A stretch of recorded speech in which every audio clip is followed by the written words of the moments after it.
I was sitting with the Lord a few weeks ago, and we were having a conversation about the gifts of the Spirit that we find in 1 Corinthians chapter 12, when he began to share with me something that I hadn't fully understood yet.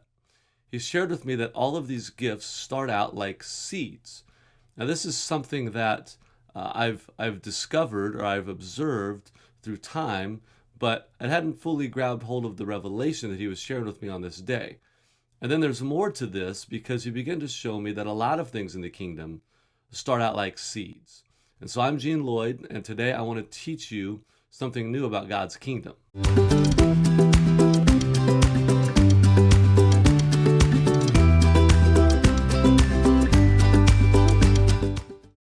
Every gift starts out like a seed.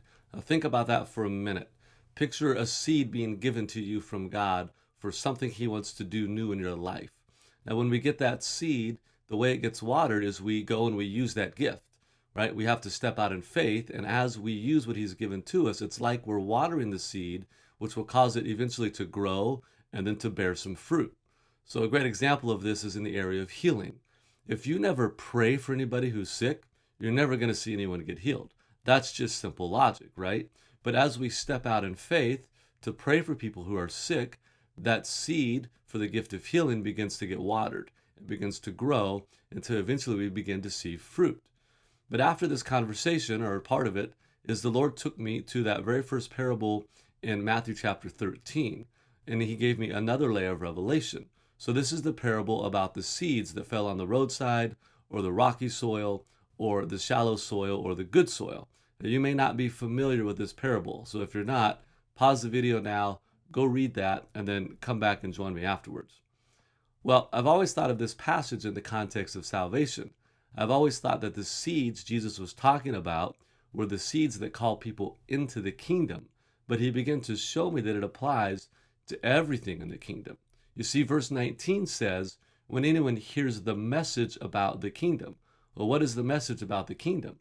Well, it's certainly salvation, but it's so much more than that. The kingdom of God, the message of the kingdom, encompasses everything in the kingdom. So then I had this thought, well, what if this includes everything in the kingdom, not just salvation? What if it includes all these gifts? What if it includes so much more? And so then suddenly some things started to make sense.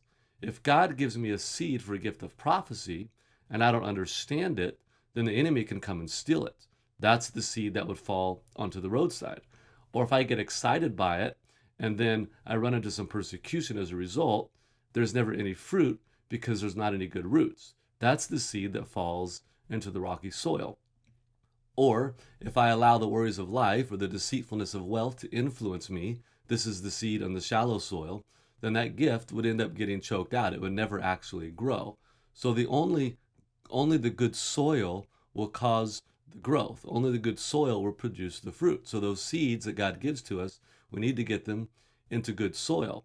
And this is interesting to me because practically speaking, I've prayed for lots of people to receive different giftings through impartation, and I've always wondered why some start to be used and others don't. Why some step out and start to see people get healed or start to receive gifts of words of knowledge or prophecy and others don't. And I've always thought, well, that's kind of odd. Is it just because these few are really going after it and the rest aren't? But what God showed me, and what I think explains this, is that those seeds go out, but if there's no growth, it's because they landed in one of those first three areas of this parable. That begins to make sense to me. We know the Bible tells us that God doesn't take gifts away from us. But in this concept, the enemy can come steal that seed, or it can start to grow and it can choke out and die. And so I think what we all need to do, and an encouragement for you today, is ask God which seeds you have right now that need to be watered. Ask God about the seeds you have right now that you need to step out and use your faith to see them grow. And ask Him for new seeds, for ones that have been stolen by the enemy, or for those who never took root, the ones that never took full root and never actually grew and produced any fruit in your lives.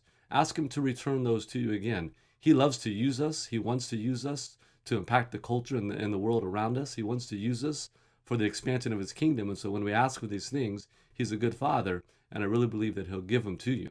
So I'd love to hear your thoughts on this idea about seeds. I'd love to hear about how God has used you in the past and what new seeds you feel like He's telling you about today and the seeds He's showing to you today and revealing to you today. So please leave your comments down below. Take a moment, like and subscribe. Let's get this video out to more people. Share it with your friends and let them get this revelation for themselves.